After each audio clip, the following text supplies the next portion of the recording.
오늘은 11월 셋째 주일이지요. 보통 11월 셋째 주일은 추수감사절입니다. 그래서 오늘 아마 대부분의 교회에서는 추수감사절로 추수감사 예배로 하나님 앞에 예배를 드릴 것입니다. 근데 우리 교회는 아무것도 없죠.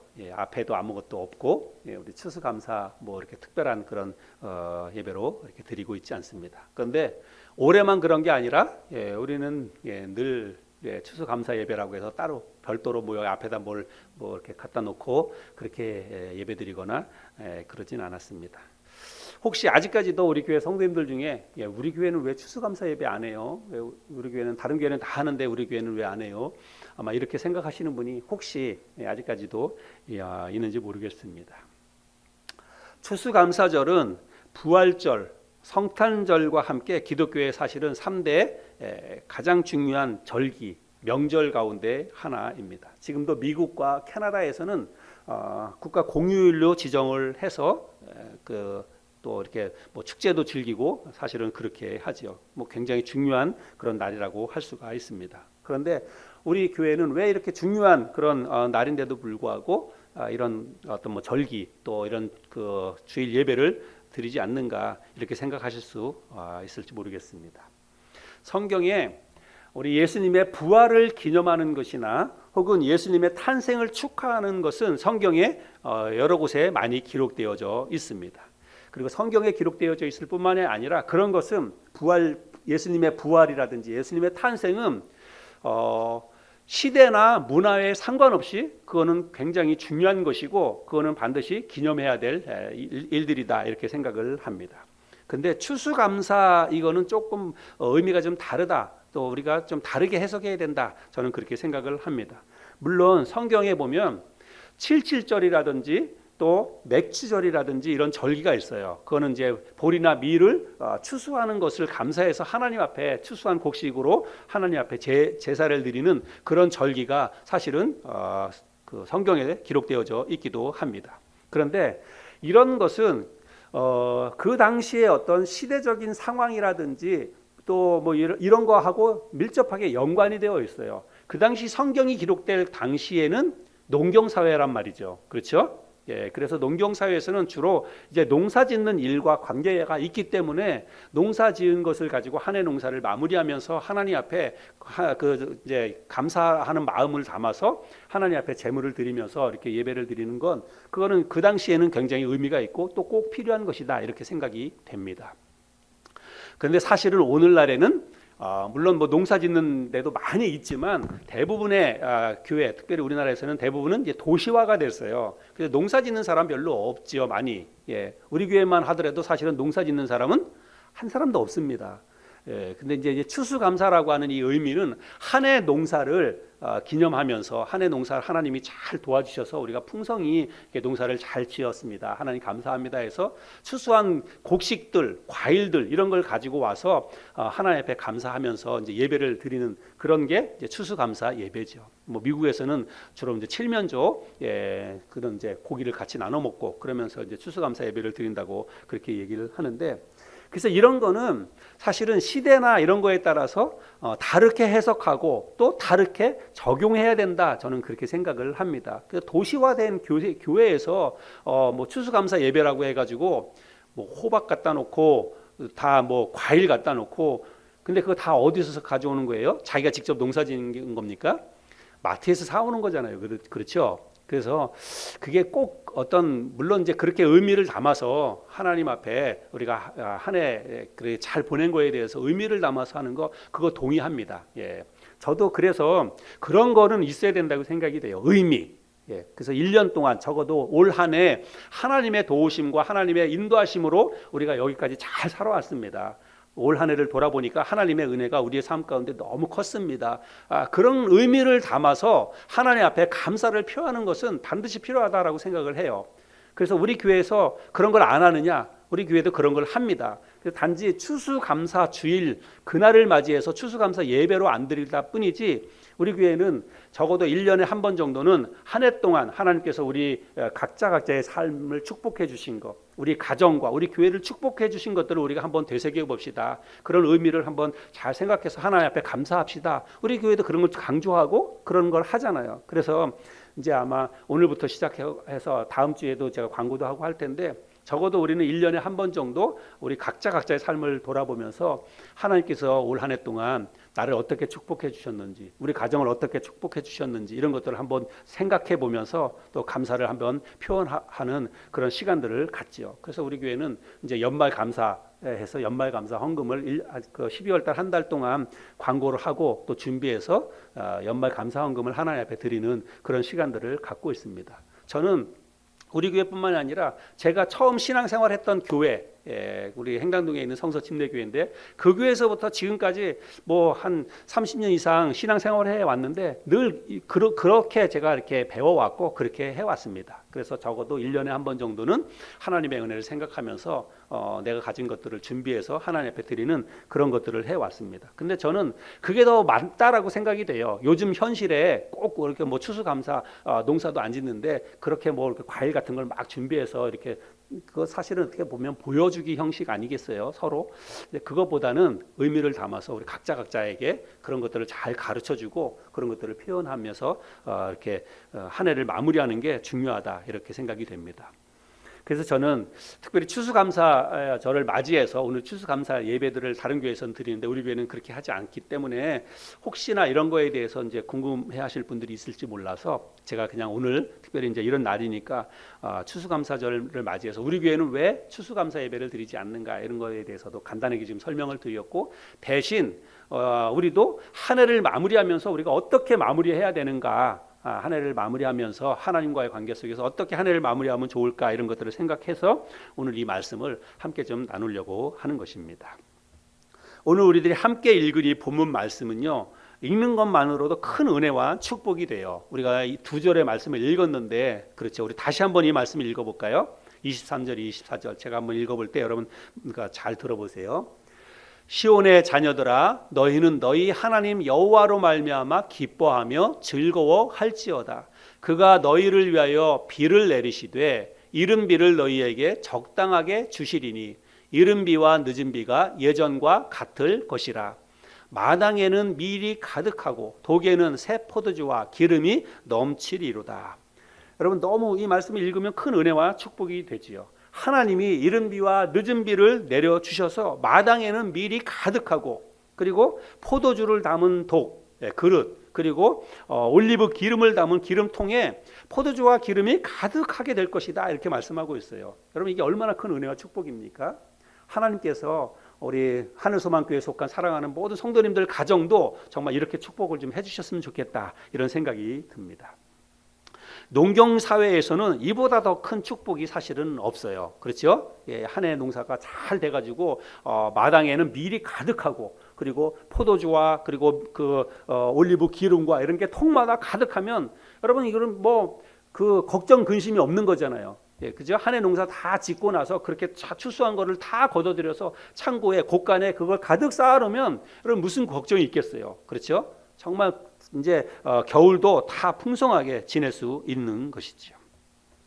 그래서 하나님께서 이스라엘 백성들이 이렇게 축복을 해 주실 것이다 라고 하는 이 말씀이 오늘 우리가 함께 읽었던 이 말씀인데, 근데 사실은 이 말씀의 전후 맥락을 살펴보면 지금 이스라엘 백성들의 이 상태가 이렇게 풍요롭고 또 풍성한 평화로운 그런 상태가 아니라고 하는 것을 우리가 알 수 있습니다. 오늘은 우리가 23절, 24절 두 구절 말씀만 읽었지만 그 앞에 구절을 읽어보면 전혀 상황이나 의미는 전혀 다르다라고 하는 것을 알 수가 있습니다. 오히려 이렇게 풍요롭고 그리고 평화로운 상태가 아니라 진짜 이렇게 먹구름이 잔뜩 끼어 있어가지고 지금 당장이라도 엄청난 폭우가 쏟아질 것 같은, 재앙이 쏟아질 것 같은 그런 상황이다라고 하는 것을 우리가 알 수 있는데요. 우리 2장 1절 2절 말씀을 한번 읽어보겠습니다. 2장 1절 2절. 시온에서 나팔을 불며 나의 거룩한 산에서 경고의 소리를 질러 이 땅 주민들로 다 떨게 할지니 이는 여호와의 날이 이르게 됨이니라. 이제 임박하였으니 곧 어둡고 캄캄한 날이요 짙은 구름이 덮인 날이라. 새벽빛이 산 꼭대기에 덮인 것과 같으니 이는 많고 강한 백성이 이르렀음이라. 이와 같은 것이 옛날에도 없었고 이후에도 대대히 없으리로다. 예. 자, 여기 말씀해 보면 이제 여호와의 날이 임할 것이다 이렇게 말씀하고 있습니다. 그런데 그 여호와의 날이 임하게 되면 엄청난 재앙이 쏟아질 것이다 이렇게 말씀을 하고 있어요. 요엘서 성경의 핵심 주제는 뭐냐면 여호와의 날입니다. 여호와의 날 이런 말이 굉장히 많이 등장하거든요. 요엘서 1장부터 3장까지인데 읽어보면 그 말이 굉장히 많이 등장을 해요. 근데 그 여호와의 날이라고 하는 것은 뭐냐면 사실은 하나님이 임하시는 날인데 그 하나님이 임하시는 날이 이스라엘 백성들을 복주시고 축복해 주시기 위해서 하나님이 임하시는 것이 아니라 이스라엘 백성들을 징계하고 심판하기 위해서 하나님이 임하는 날이에요. 그게 바로 여호와의 날입니다. 계속되는 이 말씀을 읽어보면 우리 2장 말씀을 읽어보면 아주 강한 군대가 이스라엘을 쳐들어와서 이스라엘이 진멸당하게 된다라고 하는 것을 알 수 있습니다. 우리 4절부터 11절까지도 우리 자매님 한번 읽어주시기 바랍니다. 2장 4절부터 11절까지입니다. 그의 모양은 말 같고 그 달리는 것은 기병 같으며 그들이 산 꼭대기에서 뛰는 소리는 병거 소리와도 같고 불꽃이 건물을 사르는 소리와도 같으며 강한 군사가 줄을 버리고 싸우는 것 같으니 그 앞에서 백성들이 질리고 무리의 낯빛이 하얘졌도다. 그들이 용사같이 달리며 무사같이 성을 기어오르며 각기 자기의 길로 나가되 그 줄을 이탈하지 아니하며 피차에 부딪히지 아니하고 각기 자기의 길로 나가며 무기를 돌파하고 나가나 상하지 아니하며 성중에 뛰어들어가며 성위에 달리며 집에 기어오르며 도둑같이 창으로 들어가니 그 앞에서 땅이 진동하며 하늘이 떨며 해와 달이 캄캄하며 별들이 빛을 거두도다. 여호와께서 그의 군대 앞에서 소리를 지르시고 그의 진영은 심히 크고 그의 명령을 행하는 자는 강하니 여호와의 날이 크고 심히 두렵도다. 당할 자가 누구이랴. 예. 여기 보면 구체적으로 이 군대가 어느 나라 어느 군대라고 하는 것은 밝히고 있지 않지만 이 군대가요 굉장히 강력한 군대인 것을 보게 됩니다. 굉장히 강력한 무기들을 가지고 이제 쳐들어오게 되는데 결국은 이 군대는 바벨론 제국을 이야기하는 것입니다. 바벨론이 이스라엘을 이제 진멸하기 위해서 공격해오는 그런 내용이 기록되어져 있습니다. 근데 이 말씀은 이제 2장에 기록되어져 있는데 1장 말씀 요엘서 1장에도 보면 하나님께서 이스라엘 백성들을 심판하고 징계하겠다고 하는 말씀이 기록되어져 있는데 여기에는 조금 다른 방법으로 하나님의 징계를 좀 설명을 하고 있습니다. 1장 2절부터 4절까지의 말씀을 한번 볼까요? 1장 2절부터 4절까지 또 읽어주시기 바랍니다. 늙은 자들아 너희는 이것을 들을지어다. 땅의 모든 주민들아 너희는 귀를 기울일지어다. 너희의 날에나 너희 조상들의 날에 이런 일이 있었느냐? 너희는 이 일을 너희 자녀에게 말하고 너희 자녀는 자기 자녀에게 말하고 그 자녀는 후세에 말할 것이니라. 팥중이가 남긴 것을 메뚜기가 먹고 메뚜기가 남긴 것을 느치가 먹고 느치가 남긴 것을 황충이 먹었도다. 네, 여기 말씀해 보면 이제 그 뭐 메뚜기, 뭐 느치, 팥중이 이런 게 나오는데 사실은 다 같은 메뚜기 종류입니다. 근데 성장 과정에 따라서 다르다고 그래요. 좀 어렸을 때 이렇게 해가지고 좀 크면 그러면 어렸을 때 뭐 작은 메뚜기에서부터 해가지고 그 다음에 이제 좀 성충이 된 큰 메뚜기에 이를 때까지 하여간 이스라엘 나라에 있는 곡식이나 무슨 그 파란 풀이나 이런 거를 다 먹어 없앤다는 것입니다. 그래서 우리가 2장 말씀에서는 바벨론 이 군대가 쳐들어와서 이스라엘을 진멸한다라고 말하고 있는데 1장 말씀에 보면 메뚜기 떼가 와서 이스라엘 백성들이 농사짓는 모든 곡식이나 이런 것들을 다 먹어 없앤다 이렇게 말씀하고 있습니다. 또 10절부터 12절까지도 계속 한번 읽어주시기 바랍니다. 밭이 황무하고 토지가 마르니 곡식이 떨어지며 새 포도주가 말랐고 기름이 다하였도다.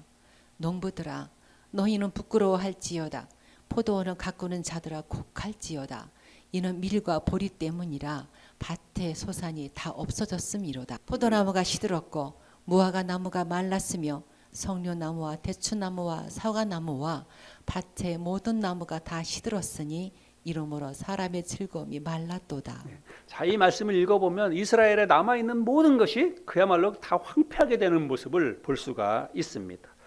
그래서 우리 1장에 나오는 이 곡식이라든지 뭐 과일이라든지 이런 것이 이제 메뚜기 떼에 의해서 다 사라지는 것과 2장에 오면 이제 어마무시한 군대가 쳐들어와서 이스라엘을 진멸하는 이런 내용들이 기록되어져 있는데, 이것이 어떤 학자들은 두 개가 같은 사건이다. 근데 비유적으로 메뚜기 떼를 이제 군대에 비유했다 이렇게 설명하는 분들도 있고, 어떤 사람들은 각각으로 봐서 메뚜기 떼가 실제적으로 메뚜기 떼가 창궐해서 이스라엘의 이런 뭐 모든 곡식을 다 먹어 삼킬 것이다. 그리고 또 바벨론 제국이 또 쳐들어와서 이스라엘을 멸망할 것이다, 시킬 것이다 이렇게 이야기를 합니다.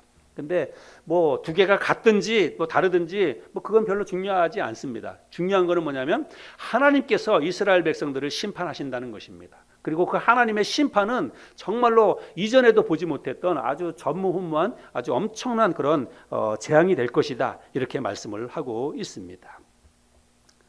왜 이렇게 하나님께서 이스라엘 백성들을 진멸하시는가? 그 이유는 요엘서에서는 구체적으로 밝히고 있지는 않습니다. 왜 하나님께서 이스라엘 백성들, 당신의 사랑하는 이 백성들을 그렇게 아주 심하게 진멸을 하시는가? 그 이유를 요엘서에서는 밝히고 있지는 않지만 그 이유를 알 수 있는 말씀, 우리가 좀 유추해서 알 수 있는 그런 말씀이 기록되어져 있습니다. 2장 12절부터 14절까지인데요. 2장 12절부터 14절까지 또 한번 읽어주시기 바랍니다. 여호와의 말씀에 너희는 이제라도 금식하고 울며 애통하고 마음을 다하여 내게로 돌아오라 하셨나니 너희는 옷을 찢지 말고 마음을 찢고 너희 하나님 여호와께로 돌아올지어다. 그는 은혜로우시며 자비로우시며 노하기를 더디하시며 인애가 크시사 뜻을 돌이켜 재앙을 내리지 아니하시나니 주께서 혹시 마음과 뜻을 돌이키시고 그 뒤에 복을 내리사 너희 하나님 여호와께 소제와 전제를 드리게 하지 아니하실는지 누가 알겠느냐. 우리가 금방 읽었던 이 말씀에 보면 너희는 뭐 하라고요? 마음을 찢고 내게로 돌아오라. 하나님이 말씀을 그렇게 하고 계십니다. 이런 말씀을 유추해 보면 뭐예요? 이스라엘 백성들이 지금 하나님을 떠났다는 것입니다. 하나님의 율법을 버리고 하나님의 사랑과 은혜를 저버리고 하나님을 떠났기 때문에 하나님께서 이런 재앙을 내리실 것이다 라고 지금 요엘 선지자를 통해서 경고를 하고 계시는 거예요. 그러니까 지금이라도 너희가 마음을 돌이키고 회개하고 하나님께로 돌아와라. 그것을 지금 이야기를 하고 있는 것이지요. 하나님은 하나님의 은혜와 사랑을 등지고 떠난 이스라엘 백성들에게 요엘 선지자뿐만이 아니라 여러 선지자들을 보내서 회개하고 돌이킬 것을 하나님이 말씀을 하십니다. 지금이라도 회개하고 돌아오면 내가 너희에게 내리기로 결정했던 그 재앙을 내가 뒤로 미루고 내가 너희들에게 복을 내려주겠다. 하나님이 그렇게 말씀을 하셨습니다. 사실은 오늘 우리가 함께 읽었던 본문 말씀 23절 24절 굉장히 축복이 되는 말씀이고 은혜가 되는 말씀이고 읽기만 해도 은혜가 되지요. 그런 말씀인데 이 말씀이 어떤 맥락에서 나온 거냐면 바로 이런 맥락 속에서 나왔다는 거예요. 금방 말씀드린 것처럼 이런 맥락 속에서 23절 24절이 나왔다는 것입니다. 그래서 지금이라도 그들이 자기 자신들의 잘못을 깨닫고 하나님의 율법을 버리고 떠났던 하나님의 은혜와 사랑을 등지고 떠났던 것을 깨닫고 회개하고 돌이켜서 하나님께로 다시 돌아오면 하나님이 뭘 해주신다는 거예요? 이른 비와 늦은 비를 내리셔서 마당에는 밀이 가득하고 포도주와 또 올리브 기름이 통에 가득하게 해 주실 것이다. 하나님이 이렇게 말씀을 하고 있다는 사실입니다. 그런데 여러분, 결론적으로 이스라엘 백성들은 요엘 선지자의 이 경고의 말씀을 들었을까요? 안 들었을까요? 이스라엘 백성들은 이 요엘 선지자의 경고의 말씀을 귀담아 듣지 않았습니다. 그것을 무시해 버렸습니다. 그래서 결국은 이스라엘이 BC 586년에 바벨론 제국에 의해서 짓밟힘을 당하고 멸망을 당하게 됩니다. 이런 것들은 성경에 다 기록되어져 있습니다. 그리고 그 바벨론 제국에 의해서 멸망을 당하기도 했지만 실제적으로 우리가 그 구약 성경들을 읽어보면 이스라엘 백성들, 이스라엘 나라에 엄청난 큰 그 기근과 가뭄이 몰아닥쳐가지고 심지어는 너무나 이 기근과 가뭄이 오래되다 보니까 어떻게 해요? 자기 자식을 잡아먹는 실제로 자기 자식을 잡아먹는 그런 끔찍한 일들이 이스라엘 나라에 일어나고 있는 것들을 우리가 성경을 통해서 보게 됩니다. 그러니까 성경에서 요엘 선지자가 경고하셨던 이런 모든 경고가 그대로 다 현실로 일어나는 것을 우리는 이스라엘 역사, 성경을 통해서 우리가 확인해 볼 수가 있습니다. 하나님이 요엘 선지자를 통해서 너희가 지금 이렇게 회개하지 않고 지금처럼 이런 상태를 유지하면 엄청난 메뚜기 떼와 또 무시무시한 이 바벨론 제국의 군대를 보내서 너희를 멸망시킬 것이다. 그렇게 이야기를 했을 때 이스라엘 백성들이 그 요엘 선지자의 경고의 말씀을 무시했는데 여러분 왜 무시했을까요? 왜 귀담아 듣지 않았을까요? 그 당시에는 이렇게 경고를 할 그 당시에는 먹고 살만 했거든요. 그 당시에는 자기네들 힘대로 자기네들 노력대로 뭐 얼마든지 나라도 지키고 농사도 잘 지을 수 있을 것이다. 그렇게 생각을 했기 때문에 경고를 무시했다는 것입니다. 올해도 뭐 농사가 그럭저럭 잘 됐으니까 내년에도 열심히 땅을 가꾸고 씨를 뿌리고 그러면 올해처럼 아마도 어쩌면 내년에는 우리가 더 열심히 하면 농사가 더 잘 될 것이다. 그런 생각을 분명히 했을 거예요. 메뚜기 떼 같은 거는 상상도 못했겠죠. 그렇게 그 엄청난 메뚜기 떼가 와서 아무리 농사를 잘 져도 그걸 다 쑥대밭처럼 만들겠다고 하는 하나님의 경고를 들었지만 그런 일을 한 번도 경험해 보지 못했으니까 그런 게 어딨어 하면서 그거를 무시했을 것입니다. 그래서 그들은 아마도 올해 농사가 잘 된 것처럼 내년에도 우리가 열심히 일하고 열심히 농사 지으면 뭐 별일이 있겠어? 뭐 먹고 사는 게 뭐가 어려움이 있겠어? 아마 그런 생각을 그들이 했을 것입니다. 근데 여러분 농경사회에서 농사가 여러분 농부들의 뜻과 농부들의 그 생각대로 여러분 농사가 될까요?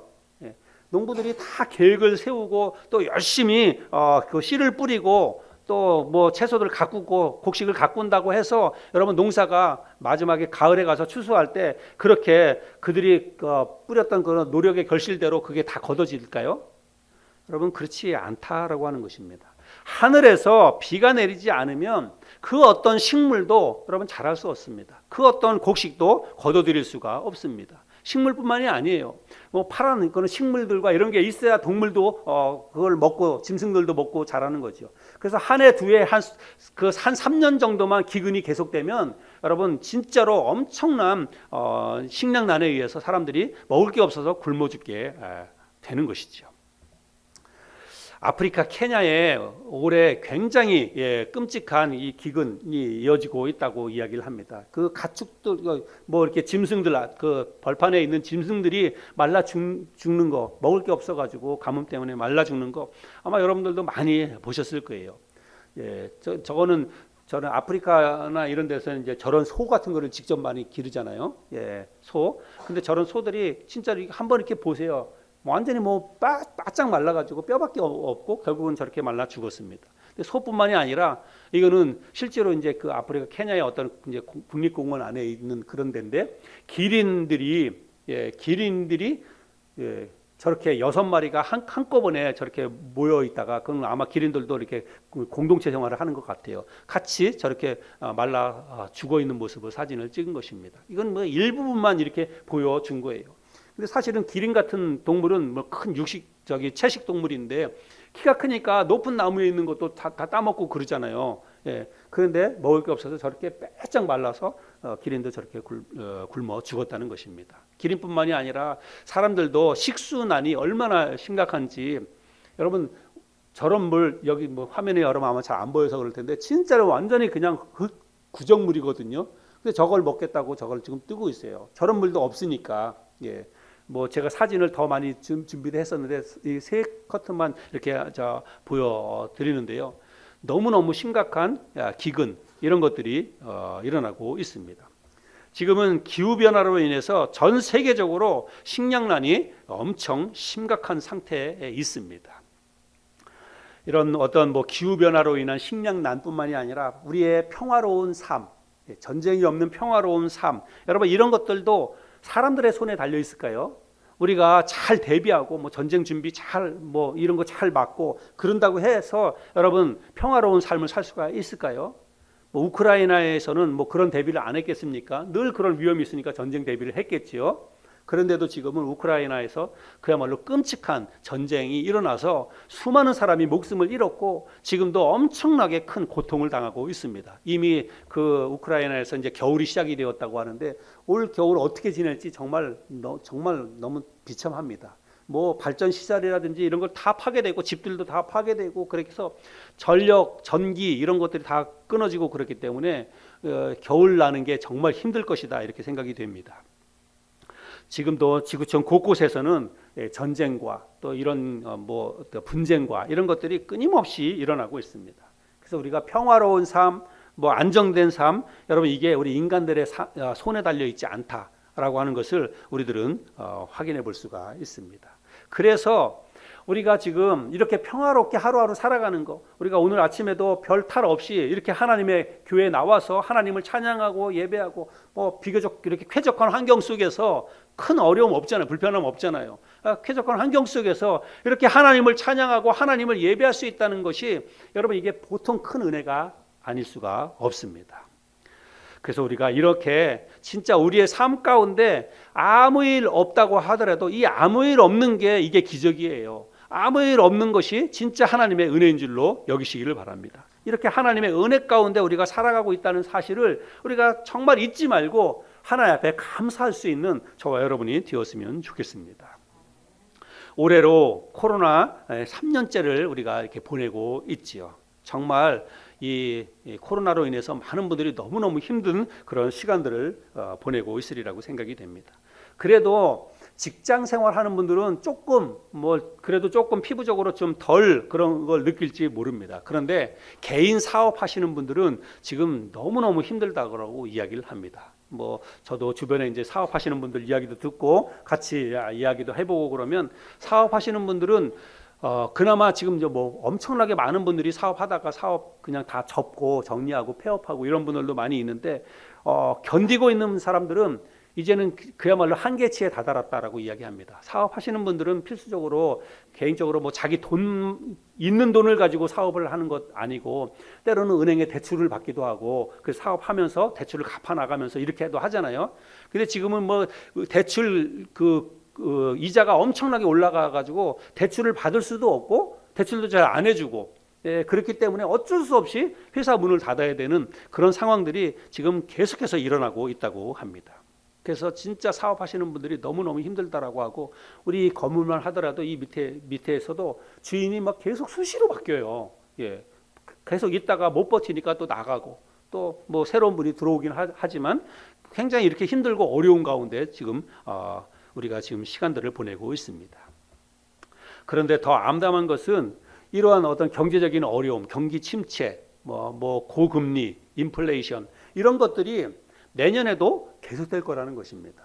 많은 경제를 하는 이런 경제학자들이 내년에도 이런 것들이 경제적인 어려움이 계속 이어질 것이다라고 이야기하고 있고 어쩌면 지금보다 올해보다 내년이 더 경제 면에 있어서는 경기 침체가 실제적으로 가시화될 것이다 이렇게 이야기들을 많이 하고 있습니다.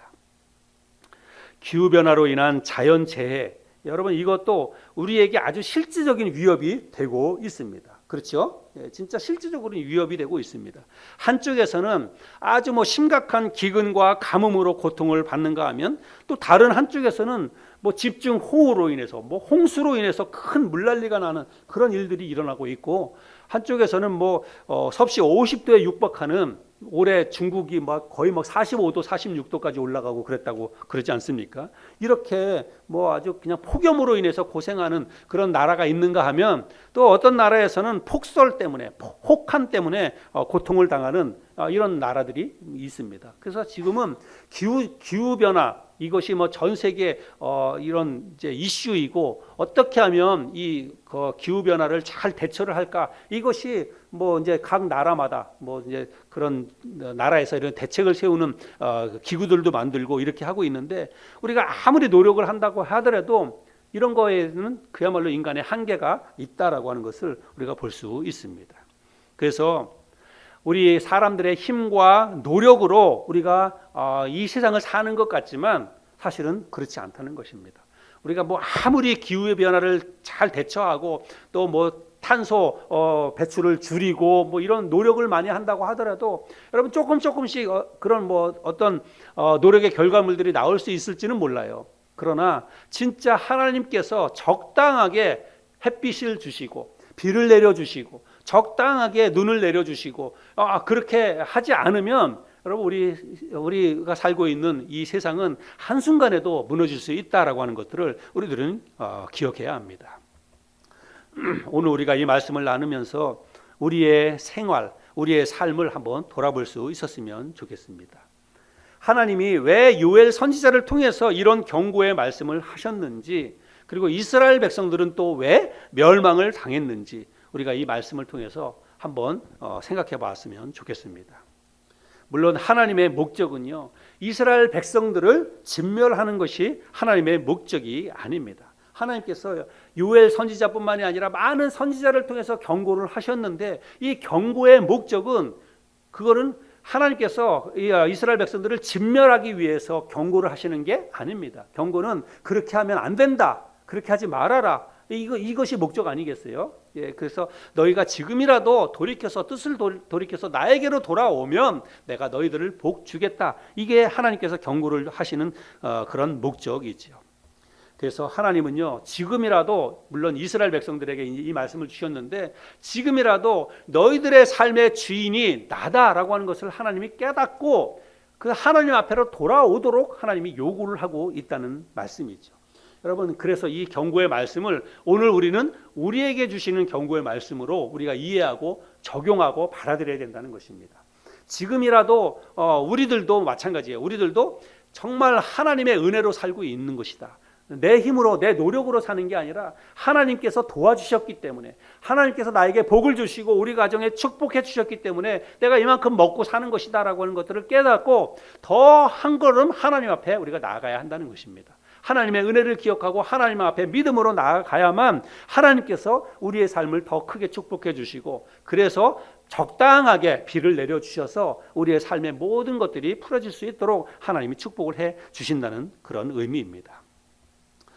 그래서 우리가 우리의 삶의 주권을 내가 아니라 하나님의 주권을 인정하면서 하나님을 경외하고 하나님 말씀에 순종하는 삶을 우리가 살기로 결단하고 나아가면 하나님께서 우리의 삶 가운데 정말 때를 따라서 적당히 비를 내려주셔서 우리의 삶 가운데 우리가 하고자 하는 모든 일들이 형통하게 되도록 하나님이 축복해 주시리라고 믿습니다. 우리가 함께 읽었던 말씀인데 우리 같이 한번 읽어볼까요? 이 말씀에 보면 우리 같이 한번 이 말씀 읽어보겠습니다. 시작. 그가 너희를 위하여 비를 내리시되 이른 비를 너희에게 적당하게 주시리니 이른 비와 늦은 비가 예전과 같을 것이라. 그가 너희를 위하여, 하나님이 우리를 위하여, 하나님이 이스라엘 백성들을 위하여라고 말씀을 하셨지만 오늘 우리에게 적용할 때는 하나님이 나를 위하여, 하나님이 우리 가정을 위하여, 하나님이 우리 교회를 위하여, 하나님이 우리 대한민국을 위하여 뭘 어떻게 하신다는 거예요? 이른 비와 늦은 비를 적당하게 내려주신다는 뜻입니다. 여러분, 적당하게 주시리니 이 말씀이 너무 큰 은혜가 됩니다. 여러분, 비도 적당하게 내려야 되고 햇볕도 적당하게 쏘여져야 되는 것입니다. 그렇죠? 그게 조금 과하면 문제가 되는 거 아닙니까? 그런데 하나님께서 우리의 삶의 모든 것들을 적당하게 내려주셔서 우리가 하고 있는 모든 일들이 다 좋은 결실을 거두게 해주신다라고 말씀을 하고 있습니다. 어떻게 하면요? 우리가 하나님 앞에 나아가서, 하나님, 내 삶의 주인이 내가 아닙니다. 내 삶의 주인이 하나님이십니다. 하나님이 내 삶의 모든 것들을 주관해 주셔야만 내가 먹고 사는 것뿐만이 아니라 건강도 그렇고 인간관계도 그렇고 내가 하고 있는 사업도 그렇고 다 하나님 손에 달려 있습니다. 하나님이 축복해 주셔야만, 적당하게 축복해 주셔야만 내가 모든 것들이 다 잘 될 수 있음을 믿습니다 라고 그렇게 생각하고 하나님 앞에 믿음으로 우리가 한 걸음 더 나아갈 때 하나님께서 우리의 삶을 그렇게 복 주신다는 뜻입니다. 아마 올 한 해도 우리가 이런저런 힘들고 어려운 일들이 개인적으로도 그렇고 여러분의 삶에도 많이 있었으리라고 생각이 됩니다. 그러나 그럼에도 불구하고 우리가 잊지 말아야 될 것은, 물론 힘들고 어려운 일들이 올 한 해 많이 있었어요. 가정적으로도 그렇고 개인적으로도 그렇고 아마 여러분의 삶에 이런저런 힘들고 어려운 일이 많이 있었으리라고 생각이 됩니다. 그러나 우리가 그럼에도 불구하고 하나님의 돌보심과 하나님의 인도하심과 축복이 있었기 때문에 우리가 오늘 이 자리에 연말이 되는 2022년 한 해를 잘 마무리하는 이 시점까지 우리가 잘 살아올 수 있었다는 사실을 우리가 절대로 잊으면 안 된다라고 하는 것입니다. 아무튼 우리의 안전, 건강, 평화로운 삶, 여러분 이것도 우리가 지키려고 해서 지켜지는 게 아니라는 사실을 기억했으면 좋겠습니다. 내 건강, 내 목숨, 우리 가족들의 건강과 우리 가족들의 삶 자체가 여러분 진짜 하나님 손에 달려 있다는 사실을 기억했으면 좋겠어요. 그것을 기억하고 늘 하나님 앞에 나아가서 우리가 간구하고 도움을 구할 수 있었으면 좋겠습니다. 그래서 저는 아침에 딱 일어나면 그냥 잠자리에서 잠깐 그 자리에서 일어나서 가장 먼저 그냥 간단히 기도하는 게 사실은 그것입니다. 하나님, 오늘 하루도 하나님이 허락해 주신 이 하루가 시작이 되는데 우리 하늘소망교회에 속한 모든 사랑하는 성도님들, 또 성도님들 가족들 한 사람 한 사람 하나님 오늘 아무 사고 없이 건강하게 안전하게 하루 잘 보낼 수 있도록 하나님 축복해 주세요.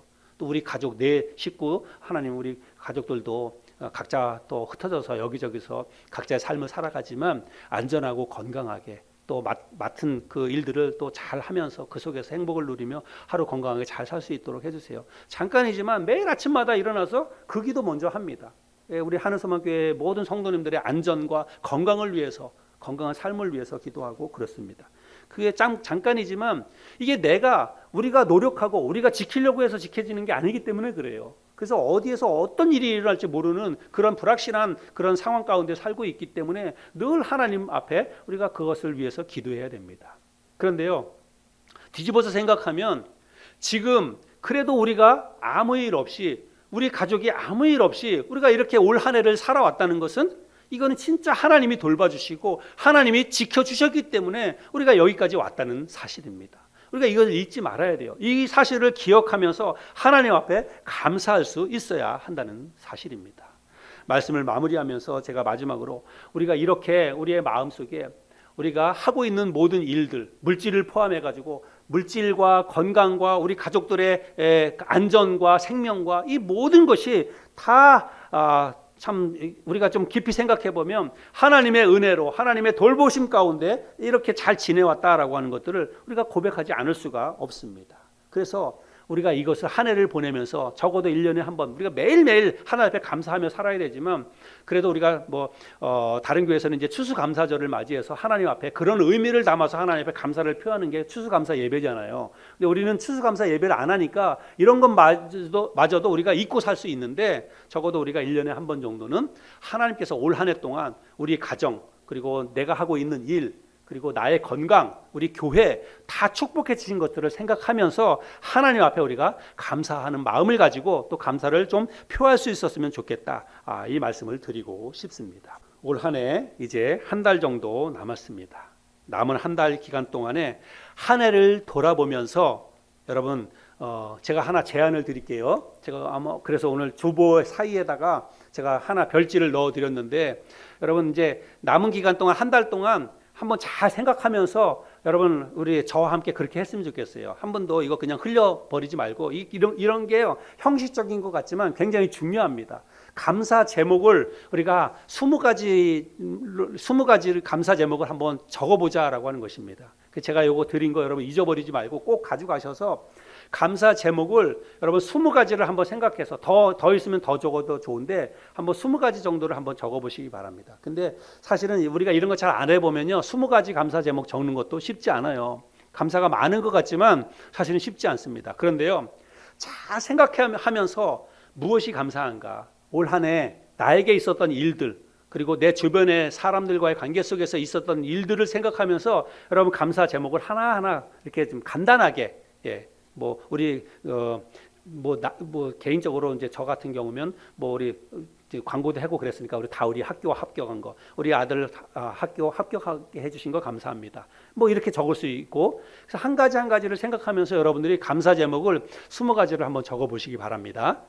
적어보세요. 진짜로 오늘 주보 사이에 있는 거 가지고 가셔가지고 뭐 오늘 가서 뭐 하루에 다 적을 수도 있겠지만 그냥 좀 깊이 생각하면서 한 가지 한 가지를 여러분 한번 잘 적어 보시기 바랍니다. 이렇게 하는 게 왜 중요하냐면 이게 진짜로 하나님의 은혜를 다시 한번 내가 묵상하고 생각해 볼 수 있는 기회가 되는 거예요.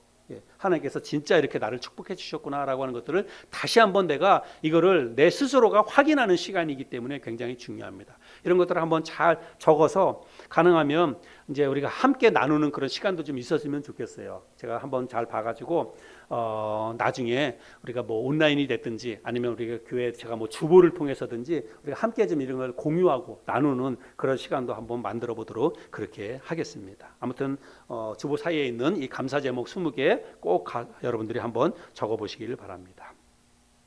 비록 힘들고 어려운 일들도 올 한 해 있었지만 그럼에도 불구하고 하나님의 은혜가 있었기 때문에 오늘 우리가 이 자리에 있었다고 믿습니다. 2022년 한 해 다 저물어가고 있는데 하나님께서 우리의 삶 가운데 복 주시고 또 적당하게 이른 비와 늦은 비를 내려 주셨기 때문에 우리가 올 한 해도 잘 먹고 잘 누리고 건강하게 올 한 해를 잘 보낼 수 있었다라고 믿습니다. 그런 은혜를 우리가 하나님 앞에 또 감사를 찬양을 통해서 입술을 통해서 또 우리가 또 가진 것들을 하나님 앞에 드림으로 이런 감사를 표현할 수 있는 저와 여러분들이 될 수 있기를 바랍니다.